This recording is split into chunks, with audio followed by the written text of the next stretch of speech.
श्रीमहागणाधिपतये नमः। सदाशिवसमारम्भां शङ्कराचार्यमध्यमान् अस्मदाचार्यपर्यन्तां वन्दे गुरुपरम्पराम्।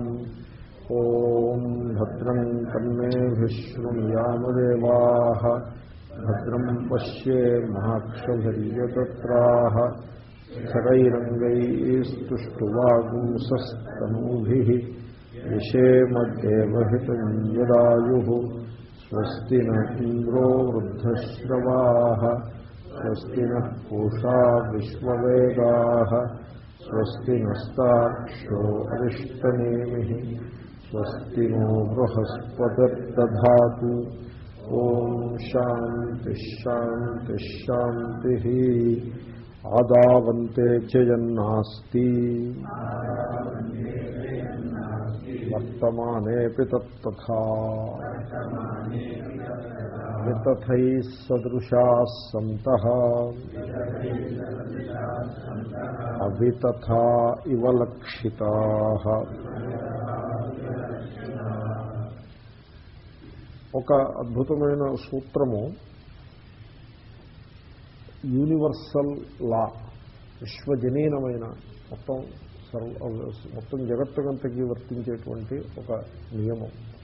ఇదేమంటే ఆదావంతే చేయన్నాస్తి వర్తమానేతి తత్తథా.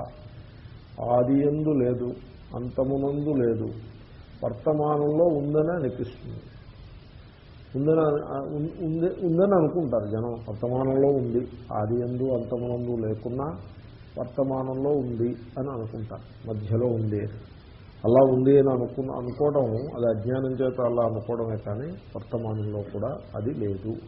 అదావంతే చేయన్నాస్తి వర్తమానే చ తథా. అంచేతనే ఈ కర్మకాండలో కూడా ఈ లక్షణం కొంచెం కనపడుతుంది. ఒకప్పుడు అలా ఉండేది. ఇప్పుడు గణేష పూజ ఉందనుకోండి, ముఖ్యంగా గణేష పూజలో ఈ లక్షణం మనకు కనపడుతుంది. మిగతా వాటిల్లో ఇది కనపడదు. అంటే అప్పటికే కొంచెం ఎవల్యూషన్లో మార్పులు వచ్చాయని అనుకోవాల్సి ఉంటుంది. గణేశుణ్ణి ఎలా పూజిస్తారంటే ఒక మట్టి తీసుకొస్తారు, స్వచ్ఛమైన స్థానం నుంచి మట్టి తీసుకొస్తారు. ఇప్పుడు నలుగురు నడిచి చోట నుంచి కాకుండా కాలవో చెరువో స్వచ్ఛమైన చోటుకు వెళ్ళి మట్టి తీసుకొస్తారు. ఆ మట్టితోటి గణేశుణ్ణి తయారు చేస్తారు. ఓ బొమ్మ. ఆ బొమ్మ కూడా అంత పెర్ఫెక్ట్గా ఉండక్కర్లేదు. ఏదో చిన్న తొండం, రెండు కళ్ళు, బొజ్జ, రెండు కాళ్ళు, తలకాయ, ఇంత మాత్రం ఉంటే సరిపడు. ఊరికే పెర్ఫెక్ట్గా రవివర్మ గీసిన చిత్రంలాగా ఉండక్కర్లా. సో అందులో ఈ మధ్యకాలంలో 3D హై డెఫినిషన్ పిక్చర్స్ అన్నీ వస్తున్నాయి. అలా అక్కర్లా. ఇప్పుడు ఉదాహరణకి మన ప్రాచీన గాథల్ని, మహాభారతం, రామాయణం, ఈ కథలన్నీ కూడా అమర చిత్రకథారూపంగా రానే వచ్చాయి కదా. అయితే అమర చిత్రకథ పుస్తకాల్లో 2 డైమెన్షన్ల ఫిగర్స్ ఉంటాయి. ఈ మధ్యన అమెరికాలో దీపక్ చోప్రా అని ఒక ఆయన ఉన్నాడు, మీరే వాళ్ళని వినుంటారు. ఈ దీపక్ చోప్రా కొడుకు ఒక కొత్త సంస్థ స్థాపించి ఈ అమర చిత్రకథ పుస్తకాలన్నీ తీసుకుని వాటినే 3 డైమెన్షనల్ దాంట్లో వేస్తాయి, హై డెఫినిషన్. సో భీముడిని వేసాడంటే ఆ భీముడు గద అదంతా ఎలా ఉంటుందంటే అది హై డెఫినిషన్ టీవీ. ఎప్పుడైనా మీరు చూసారా? మామూలు టీవీకి హై డెఫినిషన్ టీవీకి ఎంత తేడా ఉంటుందో అంత తేడా ఉంటుంది. మళ్ళీ అవే సేమ్ స్టోరీస్ హై డెఫినిషన్లో వస్తాయన్నమాట. సో ఆ రకంగా అంతలా అక్కర్లా. గణేశుడు అంటే అంత రంగులు అవి గీసేసి, రంగులు వేసేసి, అలాగే మెరిసిపోతూ అలంకారాలు పెట్టేసి అలాగే ఉండేది కాదు పూర్వం. ఇవన్నీ ఈ మధ్యకాలంలో వచ్చాయి. పూర్వం ఎలా ఉండేదంటే మట్టి ముద్ద, ఓ చిన్న వుడెన్ మోల్డ్ ఉండేది. మట్టి ముద్ద చేతిలో ఇలా తీసుకుని ఇలా కొట్టి ఇలా తీస్తే ఏదో సమ్ షేప్. అది ఒకప్పుడు ఆ మోల్డ్ సరిగ్గా లేదనుకోండి, అయ్యా సరిగ్గా ఏమిటంటే ఉందిలేరా, తొండం ఉంది కదా, సరిపడ తొండం ఉంది, కళ్ళు ఉన్నాయి, కాళ్ళు ఉన్నాయి, పొట్టుంది, ఇంకేం కావాలి, అదే గణేశుడు అని పెట్టేసి ఆ గణేశుడిని ఆవాహనం చేస్తారు. ఆవాహనం చేసి పూజ చేసేసిన తర్వాత ఆ గణేశుడిని తీసుకెళ్ళి విసర్జనం చేసేస్తారు. ఆదావంతేచ యన్నాస్తి వర్తమానేచ తత్తథా అన్నట్టుగా. అంటే ఏమిటి, అధ్యారోపణ చేస్తాము, కేవలము పూజ చేయటం కోసం అక్కడ గణేశుడిని ఆవాహనం చేశాం. పూజ అయిపోగానే మళ్ళీ తీసుకెళ్ళి విసర్జనం చేసేసాం. అంటే దాని అభిప్రాయం ఏమిటి? గణేశ్వరుడు పరమేశ్వరుడే, గణేశ్వరుడు అంటే పరమేశ్వరుడే. మామూలు పరమేశ్వరులు, ఇద్దరు పరమేశ్వరులు ఉన్నారు, వాళ్ళలో ఒక ఆయన కొడుకు ఈయన అలా మొదలుపెట్టద్దు. అలా అది అది అది పద్ధతి వేరు, ఆ సందర్భం వేరు, ఈ సందర్భం వేరు. గణేశ అంటే పరమేశ్వరుడే. సకల జగత్తు గణముల రూపంగా ఉంటుంది, ఆ గణాలన్నిటికీ ఆయన అధిపతి. ఆ పరమేశ్వరుణ్ణి ఈ రూపము యథార్థంగా ఆయనకు ఉందని అలాగా ఒక తొండం ఒకటి పెట్టి కూర్చున్నాడని కాదు. ఇంకే ఉపాసన కోసం ఆ రూపాన్ని ఆవాహన చేస్తాము. ఉపాసన అయిపోయిన వెంటనే ఆ రూపాన్ని విసర్జన చేసేస్తాం. అక్కడ రూపం సత్యం అనే పాయింట్ కాదు. సత్యం ఏమిటంటే ఈశ్వరుణ్ణి ఉపాసన చేయటమే సత్యం. అంతేగాని ఆ ఉపాసనకు ఉపయోగించినటువంటి రూపం ఏదైతే కలదో అది సత్యం అని చెప్పేసి దానికి గీసేసి దాన్నేమో ఏదేదో చేసేసి హడావిడి చేసేయమని కాదు. ఆ రూపము విసర్జన ఎందుకు చేసేయటం? అది ఆదావంతేజే అన్నాస్తే అది యథార్థం కాదని మనకు తెలుసు కనుకనే అధ్యారోపం మటుకు. ఎందుకంటే అధ్యారోపాపవాదాభ్యాం నిష్ప్రపంచం ప్రపంచీయతే. ఎందుకంటే మనస్సు యొక్క చలనాన్ని ఒక అరికట్టి దానికి ఒక దిశని నిర్దేశించటం కోసం ఆ అధ్యారోపణ చేసుకున్నాం. సో దీని ఆ వాక్యం ఒకటి ఉంది. ఎలాగంటే ఉపాసకానాం కార్యార్థం బ్రహ్మణో రూపకల్పన అతే రూపం నచాకార నాయుధాని నచాస్పదం ఉపాసకానాం కార్యార్థం బ్రహ్మణో రూపకల్పన. ఈ ఎక్కడి నుంచి వచ్చిందో ఈ శ్లోకం నాకు గుర్తులేదు, సోర్స్ గుర్తులేదు, కానీ చాలా గొప్ప శ్లోకం. ఈశ్వరుడికి ఒక రూపము, ఆయుధాలు ఇలాంటివన్నీ లొకేషను, ఒక ధామం, ఆయన అక్కడ ఉంటాడని ఇలాగ యథార్థంగా అలాగనుకోకుండా ఉంటే ఉపాసన కొరకు ఉపాసకుల యొక్క కార్యము అంటే ఉపాసనే, ఉపాసకులు చేసే కార్యం. మనస్సును ఈశ్వర ఆకారం చేయాలంటే మనస్సుని విలీనం చేస్తే నిర్గుణ పరబ్రహ్మలో విలీనమవుతుంది.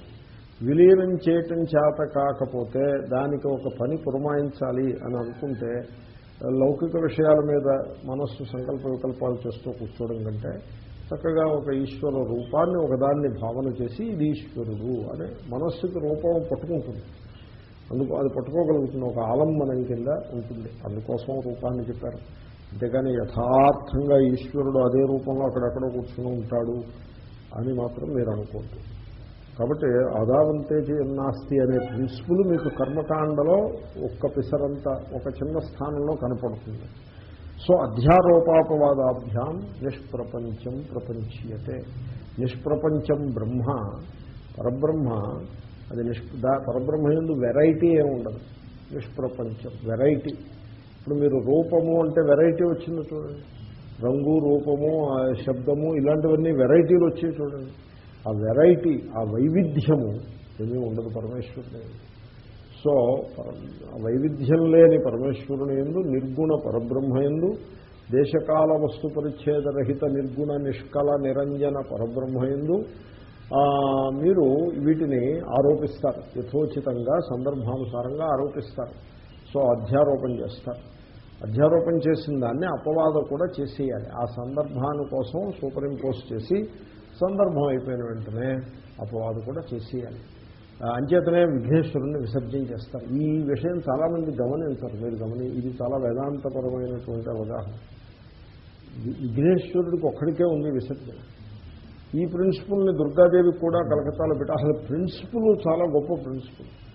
పార్థివలింగ పూజ అని ఒకటి ఉంది, అది కూడా అలాగే చేస్తారు. సహస్ర శివలింగ పూజ అలాగా పార్థివలింగ పూజ అని ఆ మట్టి తీసుకొచ్చి ఆ మట్టితో శివలింగాలు ఇలా చిన్న ఉండ్రకాయల్లాగా ఓ వెయ్యి చేసి అలా వరుసగా పెట్టి ఏదో అలంకారంగా చేసి వాటికే పూజ అభిషేకాలు అన్నీ వాటికే చేస్తారు. అభిషేకం చేసేప్పుడు కొంచెం కాషస్గా చేయాలి, ఎక్కువ నీళ్లు పోస్తే ఆ మట్టి కరిగి లేచకపోతుంది.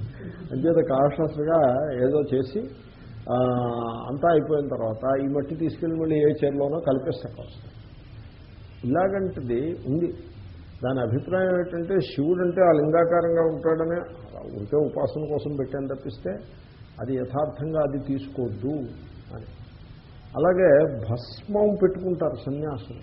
ఈ భస్మం పెట్టుకోవడం ఎందుకు అంటే సన్యాసులు పెట్టుకుంటారు, సన్యాసులను బట్టి గృహస్థులు పెట్టుకుంటారు. అల్టిమేట్గా అన్ని రూపములు భస్మాంతమవుతాయి. భస్మ రూపము యొక్క రూపము యొక్క అనిత్యత్వానికి సూచకం. బూడిదంటే ఏమిటండి? ఏదైనా ఒక రూపం ఉందనుకోండి, ఆ రూపాన్ని మీరు చెడగొట్టేస్తే ఏమొస్తుంది? బూడిద వస్తుంది. రూపాన్ని కాల్చేసేయాలి. ఇప్పుడు ఏదైనా అంటే ఆఖరికి లోహాలు కూడా వాటిని ఆక్సిజన్లో వేడి చేసి బాగా వేడి చేస్తే ఆక్సైడ్స్ అయిపోతే పౌడర్ కింద బూడిద కింద అయిపోతుంది. ఇప్పుడు సిల్వర్ తీసుకుని హై టెంపరేచర్లో ఆక్సిడైజ్ చేసి పారేస్తే సిల్వర్ ఆక్సైడ్ చేసేస్తే బూడిద కింద ఉంటుంది. లెడ్ ఆక్సైడ్ కూడా బూడిదే. అన్ని ఆక్సైడ్స్ పాదరస్ హెచ్జిఓ మెర్క్యూరిక్ ఆక్సైడ్ కూడా కలర్డ్ డస్ట్ కింద ఉంటుంది. అలాగే ప్రతి రూపము, మానవ దేహం కూడా రూపమే కదా, ఈ రూపం కూడా డస్ట్ అయిపోతుంది. Everything ends in dust. అయితే ఈ రూపాలన్నీ ఆదో అంతే అస్తి వర్తమానే. ఆ రూపము యొక్క అనిత్యత్వాన్ని చక్కగా స్పష్టం చేయడం కోసం భస్మాన్ని ధరిస్తారు. కాబట్టి రూపం ఏదైనా కూడా అది అనిత్యము అని మనం తెలుసుకోవాలి. అది వర్తమానంలో యథార్థంగా ఉంది అనుకోకూడదు. ఎందుకంటే మీరు భగవద్గీతలో చదివారు, నాసతో విద్యతే భావో నా భావో విద్యతే సతః. ఉంది అంటే ఇక లేదు అవ్వకూడదు. ఎందుకంటే ఉందికి ఆపోజిట్ లేదు. ఉంది ఉందిగానే ఉంటుంది కానీ లేదు అయిపోదు. తూర్పు పడమర అయిపోతుందా? అవదు. తూర్పు పడమర ఎందుకు అవుతుంది? అవదు. పడమర తూర్పు అవదు. ప్లస్ మైనస్ అవుతుందా? అవదు. మైనస్ ప్లస్ కాదు. అలాగే ఉంది లేదవదు, లేదు ఉంది అవదు. ఉందంటే ఉంది ఉంది ఉంది ఉంది, లేదు అంటే లేదు లేదు లేదు లేదు. అంతేగాని ఉంది ఉంది ఉంది లేదు లేదు లేదు లేదు ఉంది, ఇలాగా జంపులు ఉండవు. నాసతో విద్యతే భావ. కాబట్టి టు బిగిన్ విత్ లేదు, ఆఫ్టర్ సమ్ టైం లేదు, మధ్యలో ఉంది అంటే అదే లేదు లేదంటే మళ్ళీ ఉంది ఎలా అయింది? లేదు ఉంది ఎలా అవుతుంది? అవదు.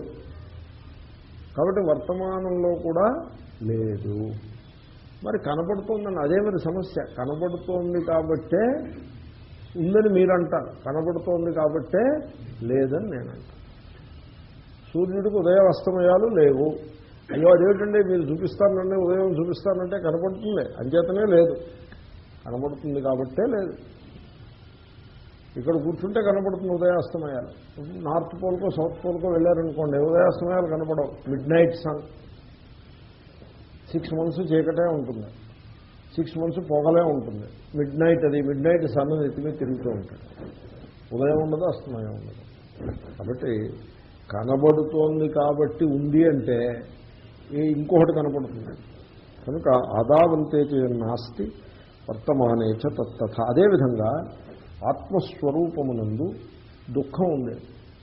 దుఃఖము ఆత్మస్వరూపానికి చెందిందా కదా అంటే, చూడు దుఃఖానికి ఆద్యంతాలు ఉన్నాయా లేవా?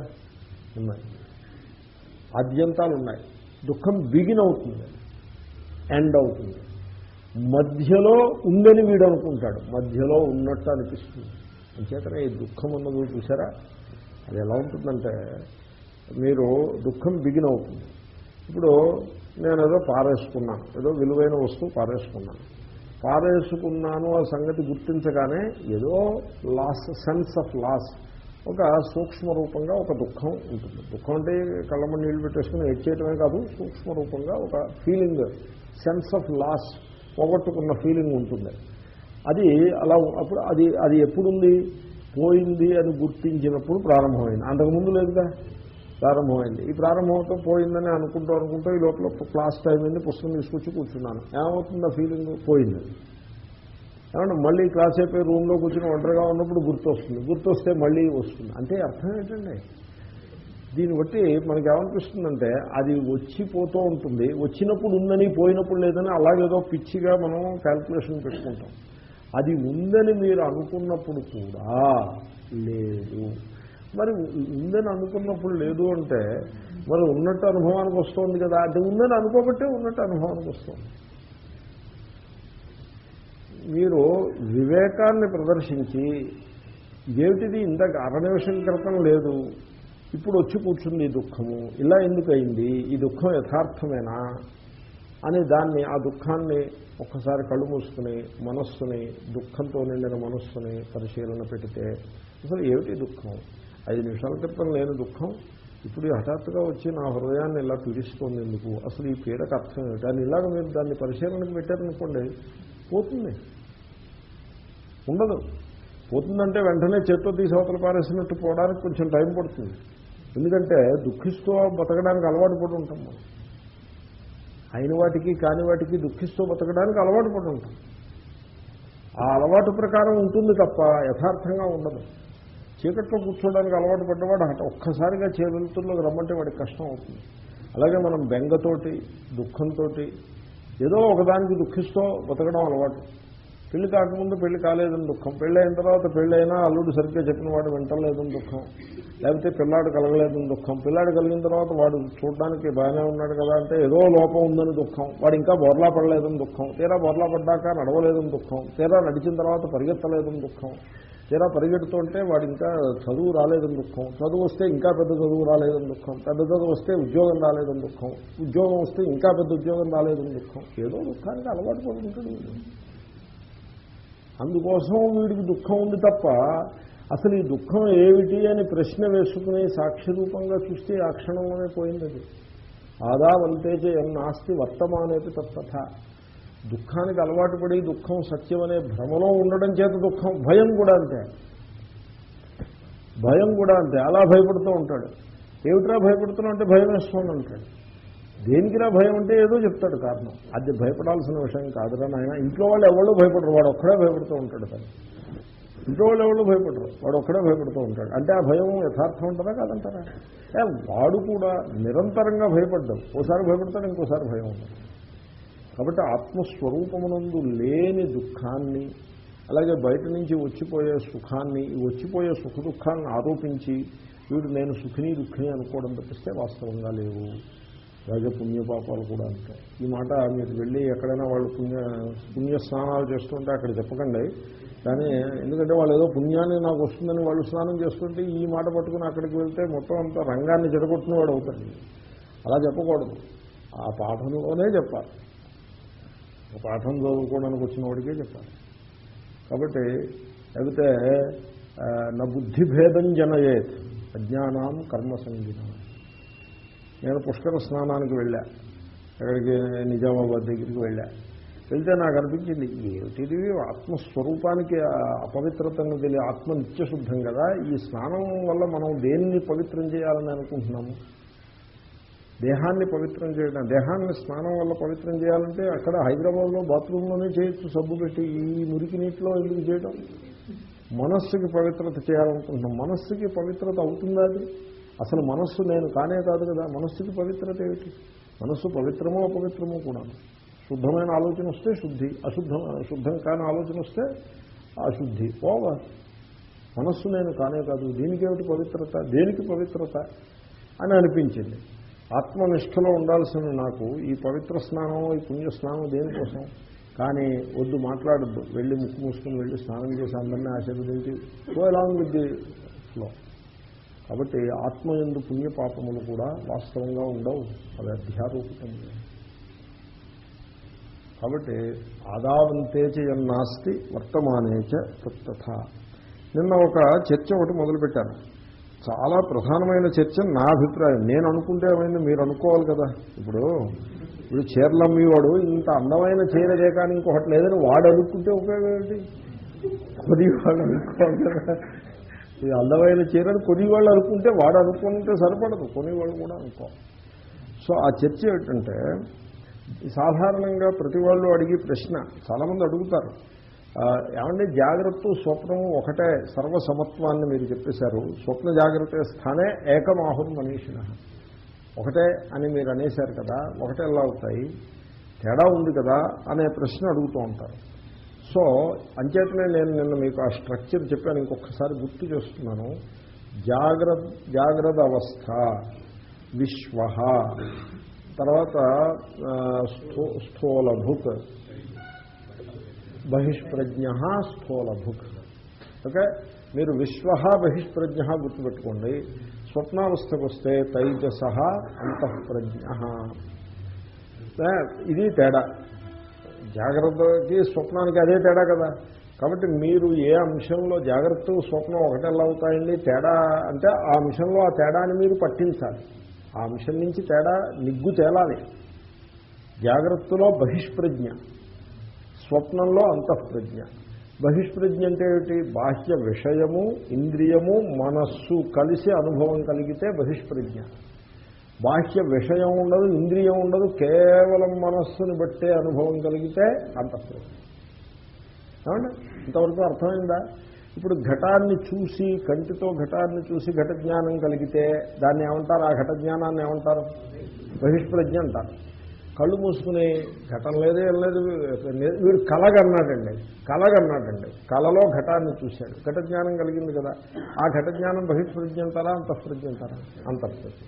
అవునండి, అంతవరకు స్పష్టమైంది కదా. ఇప్పుడు నేను ప్రశ్న నేను చర్చ మొదలుపెట్టాను. కళ్ళు మూసుకుని ఘటాన్ని భావన చేశాను, ఘటాన్ని స్మృతి తెచ్చుకున్నాను అంటే ఘట జ్ఞానమే కదా అది. ఈ ఘట జ్ఞానము బహిష్ప్రజ్ఞ, అంతఃప్రజ్ఞ? అంతఃప్రజ్ఞ. బహిష్ప్రజ్ఞ కాదుగా, ఏది ఘటన ఏది లేదుగా, అంతఃప్రజ్ఞ. అంటే జాగ్రత్త అవస్థలో ఎదురుకున్నా ఉన్న ఘటాన్ని చూస్తే బహిష్ప్రజ్ఞ అయింది, కళ్ళు మూసుకుని ఘటాన్ని భావన చేస్తే అంతఃప్రజ్ఞ అయింది. అబ్బా, ఎంత చక్కటి రూల్ మీరు పట్టుకున్నారు. కరెక్ట్, ఈ రూల్ తెలిసింది కదండి, సూత్రం, బైనామియల్ థియరమ్ సూత్రం లేదు. ఇప్పుడు దీన్ని అప్లికేషన్స్ చూడాలి. నేను చూడడం మొదలుపెట్టాను. దీని అప్లికేషన్ ఏమిటంటే, నేను కళ్ళు మూసుకుని నేను ఇలాగా, దీన్నే డే డ్రీమింగ్ అంటారు, ఒకటి కళను. కళ్ళు మూసుకుని నేను కూడా హై స్కూల్లో చదువుకున్నాను, తర్వాత కాలేజీలో చదివాను, కాలేజీలో ఎవరో అమ్మాయిని చూశాను, ఇది చేశాను, అది చేశాను, ఏవో ఉంటాయి, ఎవడి మెమరీస్ వాడికి ఉంటాయి. కదిపితే బయటికి చెప్పడు కానీ వాడి హృదయంలో పుట్టలుగా ఉంటాయి. మానవ స్వభావం అటువంటిది. సో తర్వాత పెళ్ళయింది, ఇలా అయింది, అలా అయింది, వీడు చెప్పిన మాట విన్నాడు కాదు, వీడు ఇలా చేశాడు, అలా చేశాడు అని ఏదో అనుకుంటున్నాడు. ఇదంతా జాగ్రత్త అవస్థలో కలిగే అనుభవమే. ఏమండి, కానీ నేను మనవి చేసేది ఏమిటంటే, జాగ్రత్త అవస్థలో కలిగింది కాబట్టి దీన్ని బహిష్ప్రజ్ఞ అన్నావా, లేకపోతే మీరు వివేకాన్ని ఉపయోగించి దీన్ని అంతఃప్రజ్ఞ కేటగిరీలో వేస్తారా?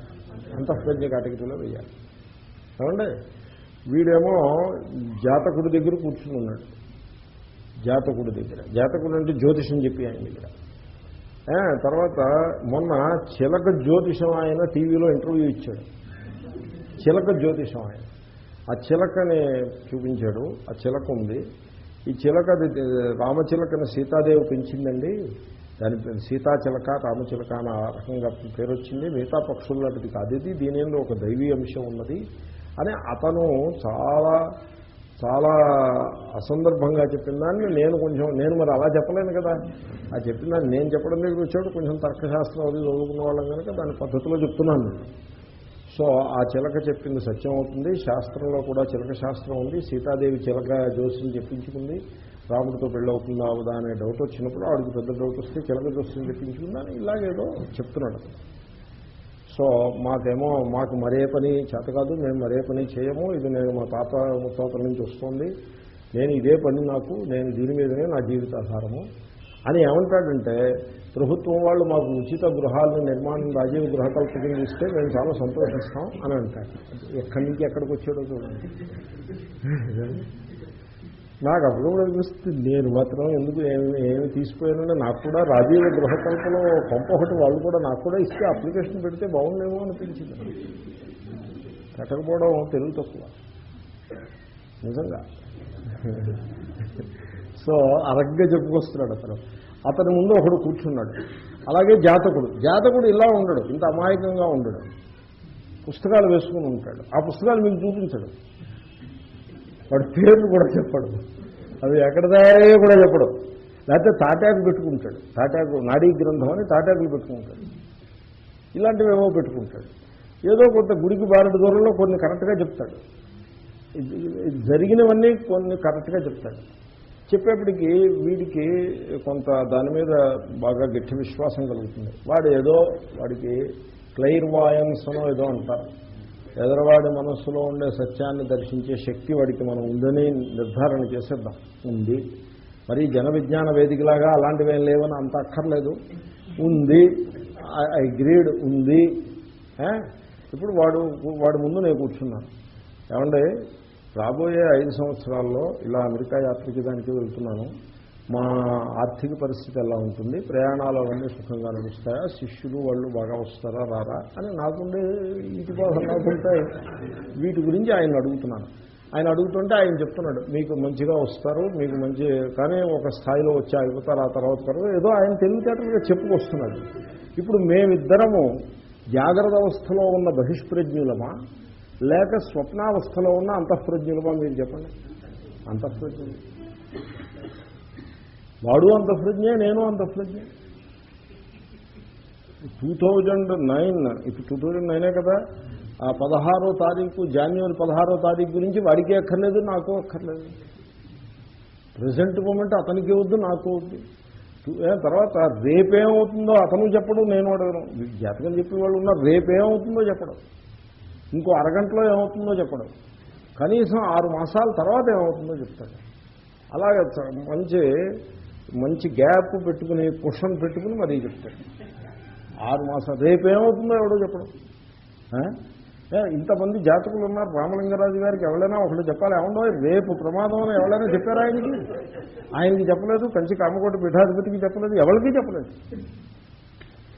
వీళ్ళు అయిపోయిన తర్వాత చెప్పేవాళ్లే కానీ అవకముందు ఎవరో చెప్పరు. మొన్న ఒక జాతకుడు చెప్తుంటే నాకు ఎందుకనో వీళ్ళు చెప్పి చూస్తే నాకు కొంచెం అలా అనిపిస్తుంది, నేను కూడా కరెక్ట్ చేసుకోవాలి, I have to correct my self. But నాకు the utter meaninglessness of it ముఖం మీద కొట్టినట్టు అనిపిస్తుంది. మొన్న ఒకతను చెప్తున్నాడు, ఏమని, ఈ సంవత్సరం మే నెల వచ్చేప్పటికీ ప్రపంచంలో కనీసం 5-6 స్థలాల్లో భూకంపాలు వస్తాయి అని చెప్పాడు. ఏమి ప్రెడిక్షన్ అంటారు దాన్ని? ఏం ప్రెడిక్షన్ అండి అది?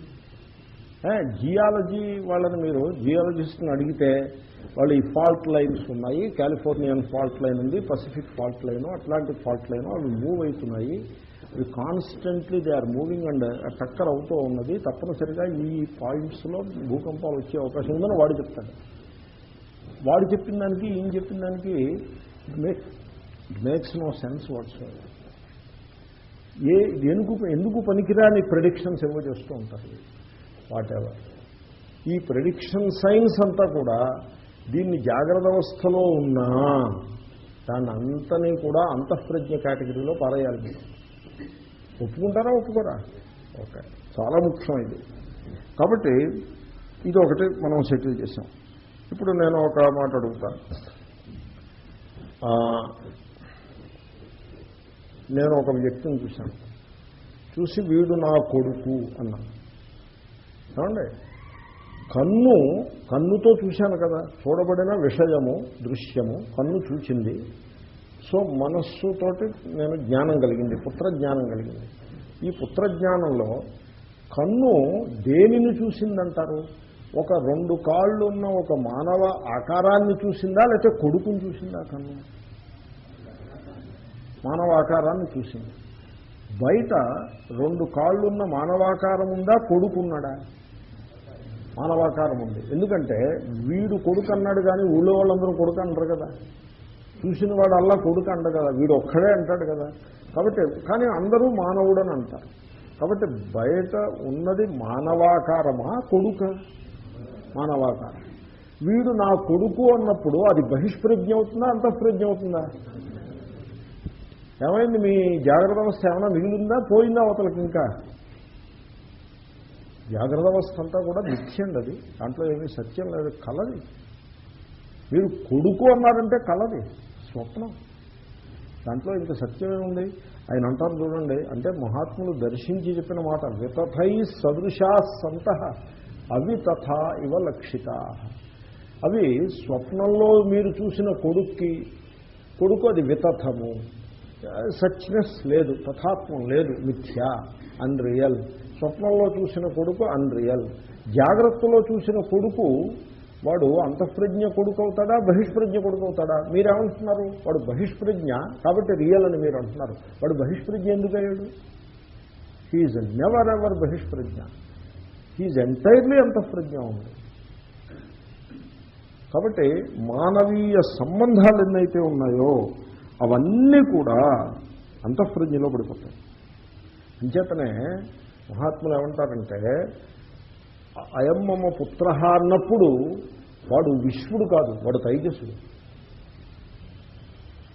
విశ్వుడు కాదు.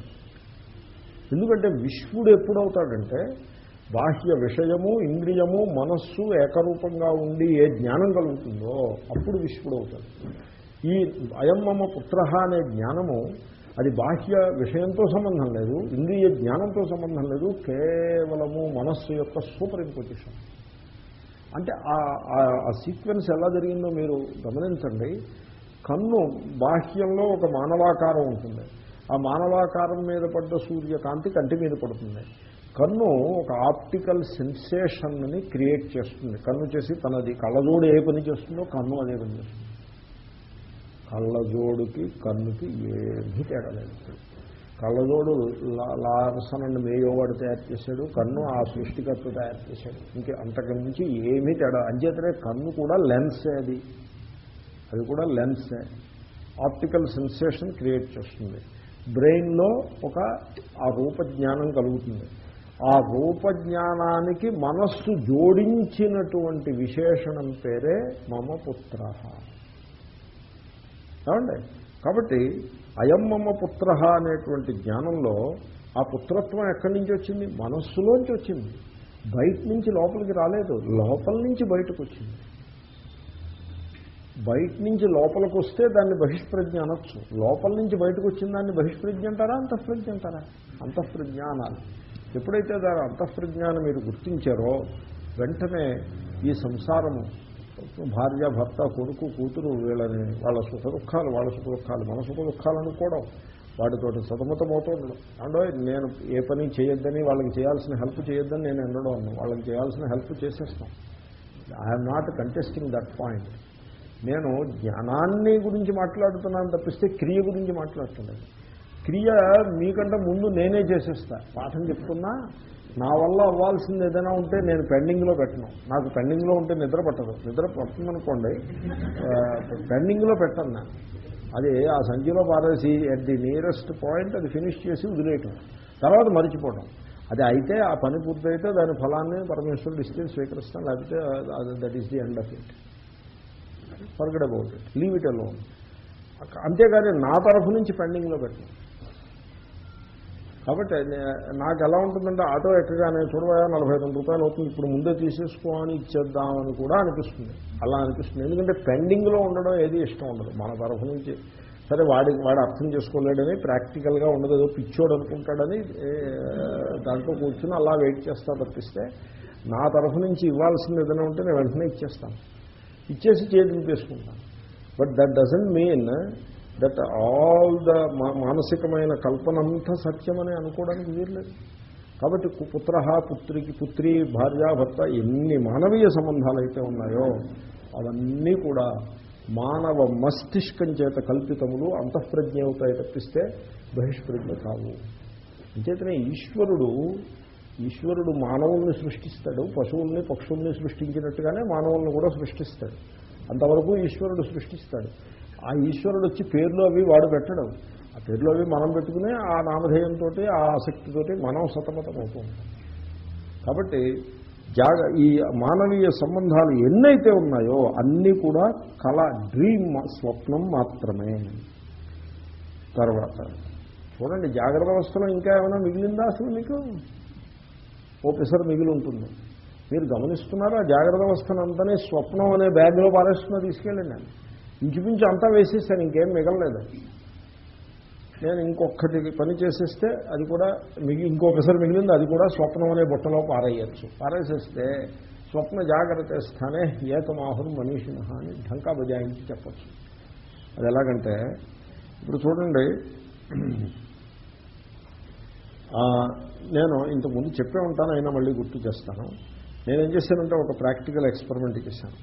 ఆ ఫ్రంట్ రోలో కూర్చుని ఉన్నాడు ఒకతను, ఒక యంగ్ మ్యాన్, పాఠం చదువుతున్నతను సెలోస్బర్గ్లో. అతను ఎలా దగ్గరికి రమ్మన్నాను. షేక్ ది హ్యాండ్స్ అంటే so he shakes the hands. నేను నువ్వు కళ్ళు మూసుకుని నేను ప్రశ్న అడుగుతాను చెప్పు. ఓకే, ఇప్పుడు నువ్వు ఏం చేస్తున్నావు అంటే స్వామీజీ చెయ్యి పట్టుకున్నాను అని చెప్పాను. నేనన్నాను, ఏమయ్యా నువ్వు పట్టుకున్నది స్వామీజీ చెయ్యనా లేకపోతే చెయ్యినా? చేతిని పట్టుకున్నావా స్వామీజీ చేతిని పట్టుకున్నావా? ఇప్పుడు స్వామీజీ చేతిని పట్టుకున్నాను అన్నప్పుడు ఈ స్పర్శ జ్ఞానం వల్ల నీకు ఎంత సమాచారం తెలిసింది? స్వామీజీ చేతిని పట్టుకున్నాను అంత తెలిసిందా? చేతిని పట్టుకున్నాను అని తెలిసిందా? స్వామీజీ చేతిని పట్టుకున్నాను తెలిసిందా? కొంచెం ఆలోచించి చెప్పు. మిమ్మల్ని అడిగితే మీరేం చెప్తారు? చేతిని పట్టుకున్నాను. చేతిని పట్టుకోగానే ఆ స్పర్శ జ్ఞానం కలిగింది. మనస్సు స్వామీజీ అనే విశేషణాన్ని మనస్సు జోడించింది. కాబట్టి స్వామీజీ చేతిని పట్టుకున్నాను అన్న దాంట్లో బహిష్ప్రజ్ఞ అంశం స్వామీజీ అనేది అంతఃప్రజ్ఞ అవుతుందా బహిష్ప్రజ్ఞ అవుతుందా? అంతఃప్రజ్ఞ. అవతల పారేయండి, తీసేయండి. అది అంతఃప్రజ్ఞ వద్దు, బహిష్ప్రజ్ఞకి మీరు నిలబడి ఉండండి. సరే పట్టుకున్నాను. ఏమండి మీరు ఆలోచించండి. Something is touching, hand is touching something. అంత మటుకైనా బహిష్ప్రజ్ఞ, లేకపోతే చేతిని ముట్టుకుంది అంత కూడా అంతఃప్రజ్ఞ అవుతుంది, బహిష్ప్రజ్ఞ అవుతుందా? మీరు సమ్ సెన్స్ ఆఫ్ టచ్ వచ్చింది. ఈ సెన్స్ ఆఫ్ టచ్కి మనస్సు ఇచ్చినటువంటి పేరు చేతిని పట్టుకుంటా. కాబట్టి చేతిని అన్నది కూడా అంతఃప్రజ్ఞ. ఇంకా బహిష్ప్రజ్ఞలో ఏం మిగిలిందండి మీకు? మీకేం మిగలలేదు. మొత్తం ఇంద్రియ జ్ఞానాలన్నీ అంతఃప్రజ్ఞలో పారేశాను. అలాగే ఇంకేదో చిన్న చిన్న ఎక్స్పెరిమెంట్స్ చేస్తూ ఉండేవాడిని.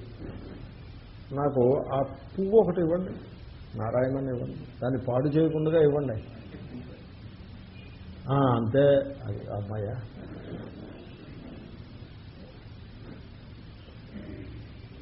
ఇది మీరు చూస్తున్నారు కదా. నేను ఒక ఎక్స్ప్లోరెంట్ కాదు, యూ ఎక్స్ప్లోర్. మీ ఇంద్రియములు, మనస్సు, మీ యొక్క ఎరుక, అది కదా మీ స్వరూపం. మీరు మనిషి కూర్చున్నాడండి. What is he? What are you? ఇంద్రియములు. దేహంతో సంబంధం ఉంది, ఇంద్రియాలు కదా ముఖ్యం. ఇంద్రియములు, మనస్సు. ఈ ఇంద్రియాలకి మనస్సుకి ఆ జ్ఞానాన్ని అనుగ్రహిస్తూ ఉండే ఎరుక, చైతన్యము. That is what you are. Okay. ఇప్పుడు మీరు ఎక్స్ప్లోర్ చేసి నాకు చెప్పండి. ఇప్పుడు దీన్ని మీరు చూడాలి. దీన్ని ఎలా చూడాలంటే, కంటితో, కళ్ళతో చూడండి, మనస్సుతో చూడద్దు. మరి అది ప్రయత్నం చేయండి. మనస్సుని రానివ్వద్దు. మనస్సుని వెనక్కి తొక్కిపెట్టేసి మనస్సుతో చూడద్దు, కంటితో చూడండి, మనస్సుతో చూడద్దు. ఇది మెడిటేషన్. మనస్సుతో చూడద్దు, కంటితో చూడండి. మళ్ళీ వస్తుంది దాని దగ్గరికి. ఎందుకంటే వెంటనే అది అనుభవానికి రావడం కష్టం, అభ్యాసం చేయాల్సి ఉంటుంది. మీరేం చేస్తారంటే ఇలా నిటారుగా కూర్చుని చేతులు ఒళ్ళో పెట్టుకుని కళ్ళు రెప్ప వాల్చకుండా, అంటే రెప్ప తప్పనిసరి అయినప్పుడు వాళ్తుంది, వాళ్ళని ఉండి మళ్ళీ తెరిచి వీలైనంతలో కళ్ళు రెప్ప వాల్చకుండా ఎదురుకుండా చూస్తూ, కను గుడ్లు కదలకుండగా స్థిరంగా అట్టిపెట్టి కళ్ళు రెప్ప వాల్చకుండగా, వాళ్ళనప్పుడు వాళ్ళని ఉండి అయినా వాల్చకుండగా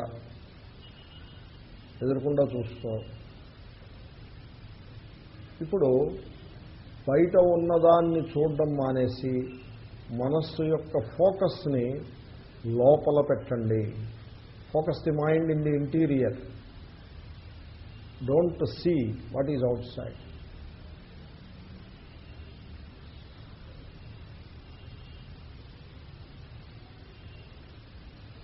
Don't see what is outside. Don't focus on what you see ahead of you. Don't focus on that. Whatever is there before you, don't focus on that. You focus your entire attention in the inside only.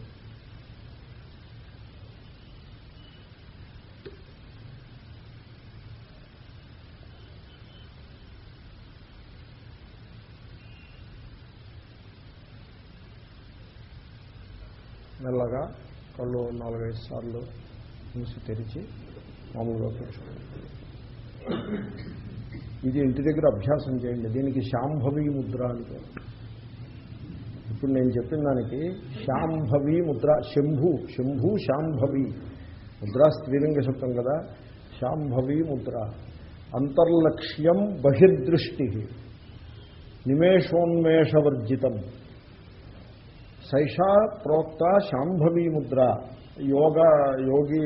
యోగశాస్త్రే ప్రసిద్ధం. అలాగేదో శ్లోకం ఉంటుంది. అంటే బయటకి బహిర్దృష్టి, చూపు బయటకు ఉంది కానీ focus బయట లేదు, లోపల ఉంది, అంతర్లక్ష్యం. కళ్ళు ఇలా తెరిచి మూసి అలాగే లేకుండా చూస్తూ ఉంటారు. ఇప్పుడు మీరు అలా చూసారా? అసలు నేను చెప్పినట్టు చూసారా? చూసినప్పుడు ఎదురుకుండా ఉన్నదాని జ్ఞానం మీకు కలగదు. నెంబర్ 1. నెంబర్ 2, నేను చెప్తున్నాను, నేను చూస్తున్నాను, నా అబ్జర్వేషన్ మీరు అర్థం చేసుకోండి. ఎదురుకుండా ఉన్నదాని జ్ఞానం నాకు కలగదంటే ఇంచుమించు కలగదని అర్థం. రెండవది, లోపలికి చూడడము అంటే ఇప్పుడు నేను ఆ ఎరుక రూపంగా ఉంటాను అంటే.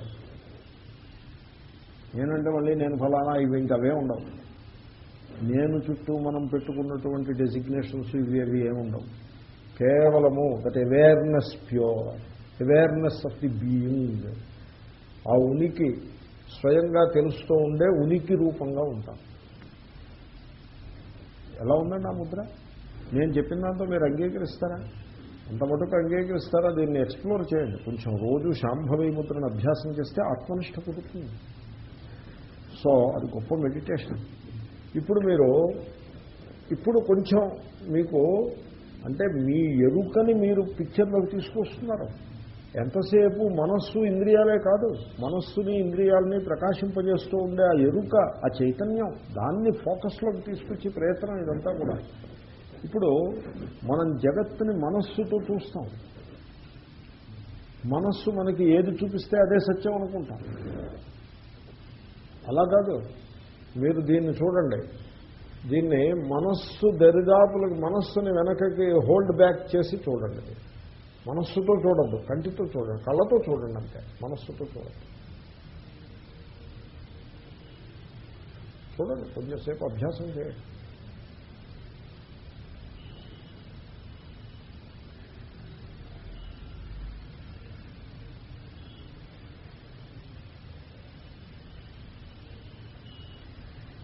ఓకే, మీరు మనస్సుతో కాకుండా కంటితో చూసినప్పుడు నేను కొన్ని కంక్లూషన్స్ చెప్తాను, అది మీరు అర్థం చేసుకోండి. అది పుష్పం కాదు, it is not a flower. Okay, number 1. Number 2, it is the being.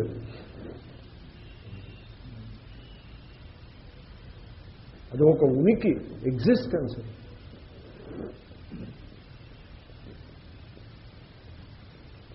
Number 2, ఒప్పుకుంటారా? అంతవరకు ఒప్పుకుంటారా?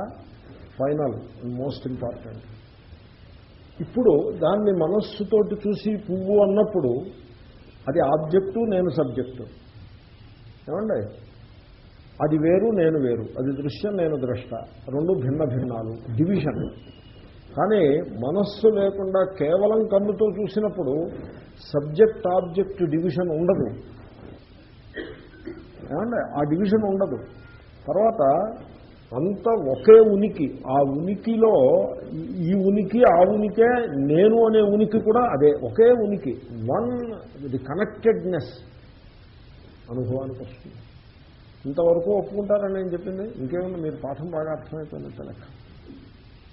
అభ్యాసం చేయండి. ఇదంతా మీకు ఎందుకు చెప్పానంటే, ఇది ఉనికి, బీయింగ్, ఎగ్జిస్టెన్స్. సూర్యుడి కేసు చూశారు, ఎగ్జిస్టెన్స్. ఈ పుష్పం కేసు చూశారు, ఎగ్జిస్టెన్స్. మనస్సు ఏం చేస్తుందంటే దీని యందు పుష్పము అని, దాని యందు సూర్యుడు అని ఆరోపిస్తుంది. ఆరోపించడం మూలంగా ఇది వేరు, అది వేరు. ఎప్పుడైతే మీరు మనస్సుతో చూస్తున్నారో మీరు కూడా భిన్నంగా ఉంటారు వీటన్నిటికంటే. మీరు మనస్సుతో చూడకుండా మనస్సుని విత్హోల్డ్ చేసేస్తే దాని యందు నామకరణం లేదు. అది శుద్ధమైన సద్రూపంగా మీకు అనుభవానికి వస్తుంది. అది ఎప్పుడైతే నామారూపము, నామము అంటే రూపం, దాని రూపాన్ని బట్టి వచ్చింది నామం. రూపం మనస్సు నుంచి వస్తుంది. మనస్సు నుంచి రూపం రాగానే రూపం వెనుకనే నామం పరిగెత్తుకొస్తుంది. ఎప్పుడైతే మీరు మనస్సుని విత్హోల్డ్ చేశారో నామరూపాలు లేవు. ఇప్పుడు నామరూపాలు లేవు కానీ అది ఉంది. అప్పుడు అదేమిటి? నామరూపాలు లేని అదేమిటండి? Existence pure. నామరూపాలు లేని దట్ బీయింగ్. ఎప్పుడైతే మీరు నామరూపాలని ప్రక్కన పెట్టి దాన్ని చూశారో అప్పుడు మీరు దాన్ని ఏం చేశారన్నమాట, నెక్లెస్లోని నెక్లెస్నెస్ని పక్కన పెట్టి గోల్డ్ని చూసినట్టుగా మీరు దాని మూలంలోకి వెళ్ళిపోయారు. ఆ మూలం ఏమిటి? Existence, the being. ఎప్పుడైతే దాని మూలంలోకి మీరు వెళ్ళారో అది ఆ మూలము, ఆ బీయింగ్, అది మీరు కూడా. మీరు ఆ బీయింగ్ కంటే భిన్నంగా లేరు. మీరు కూడా బీయింగే, అది కూడా బీయింగే. ఆ being they are connected. There is a connectedness, there is a oneness, there is no division. It is the నామరూప విచ్ బ్రింగ్ ది డివిజన్. ఇప్పుడు ఇంత కథ చెప్పిన తర్వాత మిమ్మల్ని ప్రశ్న అడుగుతున్నాను. మీరు పుష్పము అంటే ఈ పుష్పం బహిష్ప్రజ్ఞయా అంతఃప్రజ్ఞయా? అంతఃప్రజ్ఞది. అంతే, అయిపోయింది. మీ జాగ్రత్త వ్యవస్థను అంతనే తీసుకెళ్ళి నేను స్వప్నంలో కలిపేశాను. ఇంకేం మిగలలేదు. కొంచెం కొంచెం అంచేతనే అద్వైతుల దగ్గర గమ్మును కంగారు పడి తల ఊపొద్దు. ద్వైతులు అంచేతనే వాళ్ళు ఏమంటారంటే, నేను మొట్టమొదటి అడుగుతాను, ఏమని అడుగుతాను, ఎరా ఘటమును చూస్తున్నప్పుడు బహిష్ప్రజ్ఞ, కళ్ళు మూసుకున్నప్పుడు అంతఃప్రజ్ఞ, ఈ రెండింటికి తేడా ఉందా లేదా అంటే తేడా ఉందని చెప్తాడు. వాడు అక్కడే స్టాల్ చేస్తాడు. వాడు అక్కడే ఒప్పుకోడు. ఎందుకంటే అక్కడ అన్నాడే.